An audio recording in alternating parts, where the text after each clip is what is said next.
বিক্ষুব্ধ জনতার ঢাকা ময়মনসিংহ মহাসড়ক অবরোধ, সড়কের দুপাশে দীর্ঘ যানজট। এলাকাবাসীর অভিযোগ, কথা কাটাকাটির জেরে অটোরিকশা চালক লিটন মিয়াকে হত্যার পর তাকোয়া পরিবহনের চালক মরদেহ ফেলে যায়। এই ঘটনার প্রতিবাদে মঙ্গলবার সকাল 8:30টার দিকে গাজীপুরের শ্রীপুরের নতুন বাজার এলাকায় প্রায় 4 ঘণ্টা মহাসড়ক অবরোধ করে বিক্ষুব্ধ জনতা। তাদের অভিযোগ, এই ঘটনায় মামলা দিতে গেলে হত্যা মামলা নিতে অস্বীকৃতি জানায় পুলিশ। বিচার নিশ্চিতের পাশাপাশি স্থায়ীভাবে তাকোয়া পরিবহন চলাচল বন্ধের দাবি জানান তারা। বুকিং ক্লাস ভাঙ্গেলছে, ভাঙ্গেলানির পরে আর দুজনে তর্ক বিতর্ক হয়েছে। ওই যে তাকোয়ার ড্রাইভারে আর অটোর ড্রাইভারে টাইনে উড়াইছে এই গাড়ির মধ্যে, তাকোয়ার মধ্যে উড়াইছে, পাওয়ের রক কাটছে, গলা কাটছে, কাটতে এই জায়গায় পালাইতে হয়ে গেছে। পুলিশের রুট অ্যাক্সিডেন্ট মামলা, রুট অ্যাক্সিডেন্ট মামলা, এটা কি মামলা হলো? রুট অ্যাক্সিডেন্ট মামলা কি হলো?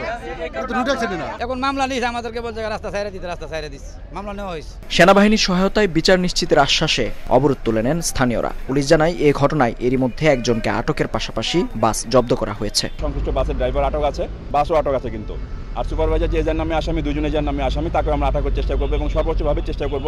এর আগে সোমবার বিকেলে ঢাকা ময়মনসিংহ মহাসড়কের শ্রীপুরের নতুন বাজার এলাকা থেকে অটোরিকশা চালক লিটনের মরদেহ উদ্ধার করা হয়। মেহেদী হাসান, সময় সংবাদ, গাজীপুর।